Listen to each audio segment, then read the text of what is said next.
As decisões que destruíram animes, ou só tornaram eles menos interessantes do que eles poderiam ser, segundo os estudos da minha opinião. É fácil de entender, mas para facilitar eu vou dar um ótimo exemplo logo de início. O fato das frutas do tipo Logia serem intangíveis em One Piece destruiu qualquer chance de lutas interessantes existirem nesse universo. O primeiro usuário Logia a aparecer na obra foi o Smoker com a fruta das fumaças falaram por mim. Isso no capítulo 97 em Logital. E ouso dizer que esse momento foi um divisor de águas. Todas as lutas antes disso foram infinitamente, talvez eu esteja exagerando, mais criativas do que as que foram feitas posteriormente. Isso porque o Oda tinha que pensar minimamente nessa época para fazer poderes interessantes e meios criativos para superá-los. Não que antes disso as lutas de One Piece fossem exemplares. O Oda nunca foi um gênio de fazer coreografia de combates ou poderes com regras super complicadas e complexas, assim como o Togashi, por exemplo.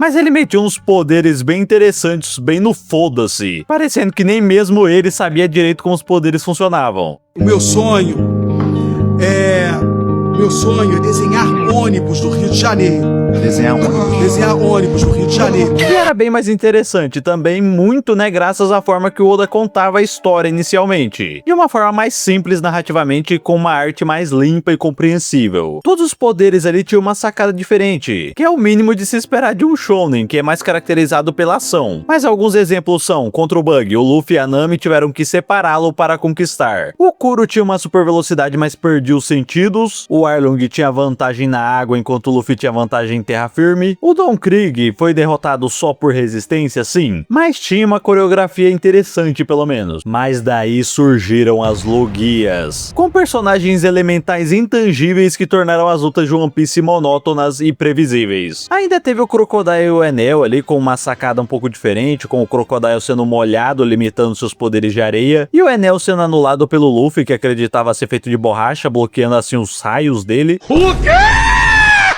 Mas além desses dois, toda a Logia era invencível para o protagonista, que dava uma agonia absurda pela impotência dos personagens principais. Mas o Oda ainda tinha uma chance de fazer isso ser interessante, fazendo os Chapéus de Palha derrotarem as Logias que entrassem em seu caminho com planos mirabolantes, mas é óbvio que ele escolheu a opção mais fácil, fazer outro poder para anular a intangibilidade das Logias, que estragou ainda mais qualquer graça que uma luta poderia ter. Pra mim, esses dois são a mesma merda. É um problema derivado do outro, já que o Haki só existe por causa da intangibilidade das Logias. Então eu coloco tudo na mesma panela. Graças a esses problemas, todas as lutas acabaram virando um toma de lá, toma de cá de pura porrada, com tudo sendo resumido a eu não tô mudando pro seu poder porque meu Haki é mais forte. Eu quebro seu gelo, seu fogo não me queima porque meu Haki é mais forte. Ou seja, depois de um buff absurdo, os poderes elementais receberam um debuff absurdo. Não importa o tipo da fruta, as lutas de One Piece atualmente são todas porrada. Olha, esse personagem tem veneno, graças a Deus algo diferente. Foda-se isso, porrada no veneno também. Ah, você tem um poder de materializar sonhos? Foda-se, porrada no sonho. Ah, tu gera espinhos? Foda-se, porrada nos espinhos também. Mas daí pra fechar com chave de bosta, veio o Nika, que eu gosto do design, de toda a mitologia e dos ideais que envolvem, mas indiscutivelmente essa é mais uma das artimanhas pra facilitar a vida do Oda. Porque não basta resolver que a porrada é inefetiva e depois tornar a porrada a única coisa efetiva. Agora a porrada não precisa nem mesmo fazer sentido. Outra coisa que eu acho que estragou um anime foi a decisão do Isayama de fazer o Eren ter o poder de saber o futuro e mudar o passado, mas não ter escolha. Esse é o grande plot twist de Attack on Titan, e o maior problema pra mim, resumidamente, é o Eren ter um poder muito apelão, só que ser extremamente capado pelo roteiro. O Eren é o fodendo Senhor Tempo. Ele consegue com Tita de Ataque ter vislumbres do futuro, e com o fundador ele consegue manipular a memória dos Eldianos, que é basicamente uma extensão do poder do Titã de Ataque também, já que só funciona em antigos portadores. E essa manipulação da memória é basicamente uma manipulação do passado, criando um paradoxo de que ele só existe porque ele altera o passado. Então, algo como tentar mudar algo antes dele nascer de forma brusca seria nitidamente inviável, porque assim ele não existiria, e toda a mensagem da obra é sobre liberdade e direito de existência. Então o Eren nunca que deliberadamente tentaria resolver o problema de um mundo para aqueles que não querem que ele exista em troca da sua própria existência. Mas você pode reparar que esse cara é uma anomalia temporal. Mas convenhamos que o cara tem um poder de basicamente voltar no tempo para alterar o passado, para fazer o futuro, que é o seu presente, permanecer como ele já tá. É um poder imbecil, tanto quanto um poder de prever o passado. Na verdade, prever o passado ainda é melhor por ser engraçadinho, pelo menos. Daí o Isayama vai lá e mete esse paradoxo broxante que tira o mérito de todas as disputas da série, porque isso aconteceria desse jeito de qualquer jeito, já que o Eren mudava o passado pra existir e via o futuro sem poder alterar, ou seja, poderes de mudar a realidade em uma realidade imutável, além de muito desgraçada. O fato desse poder ser introduzido na obra, que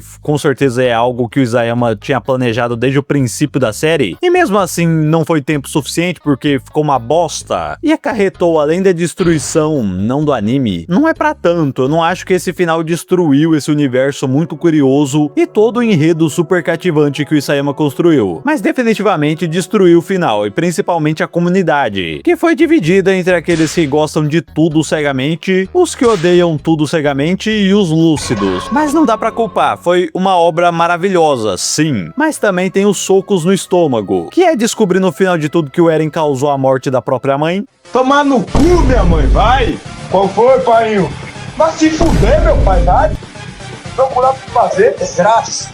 De propósito, só pra ele existir do jeito que ele é, ver que o Eren matou 80% da humanidade e foi agradecido no final, e o soco final e mais doloroso foi ver o Eren fazendo isso supostamente pelo bem dos amigos dele, mesmo ele também fazendo esses dois continuarem vivendo uma vida miserável na merda, mesmo após a sua morte, com a Mikasa que só queria ser amada pelo Eren, se forçando a ter uma família contra a pessoa, mesmo angustiada e pensando no Eren pelo resto da sua vida, ou pior, já que existem teorias de que naquele final, aqueles não são o marido e filho dela, mas sim o Armin e o filho dele, ou algo assim, que só piora tudo. E o Armin então, carregando o peso do mundo nas costas, porque o Eren sempre jogou um monte de responsabilidade no moleque sem o consentimento dele, desde sempre ferrando com a cabeça do cara. E a última missão do Eren pra ele, depois de ele ter matado quase todo mundo, manda uma missão mais difícil aí, Erenzão, enquanto eu mando uma mais fácil pra você que tá assistindo. Dá like aí pra engajar. Agora, a decisão destrutiva mais fácil de entender. O fato do Orochimaru morrer destruiu Naruto. Simplesmente o vilão mais icônico de Naruto. Sim, Orochimaru. Ah, mas e o Madara e o Pain? Pô, com todo respeito, não chegam nem perto. Esse é o ser que mais me dava medo na minha infância. E sem dúvidas em milhares de outras crianças que assistiam Bom Dia e Cia. O Kishimoto resolveu matar o personagem, porque ele se viu preso num beco onde a única saída era a morte do Sasuke, simplesmente o segundo personagem mais importante narrativamente, e a morte dele serviria pro Orochimaru recuperar sua saúde com o corpo dele, ou era a morte do vilão mais tora da obra toda, que já me surpreende,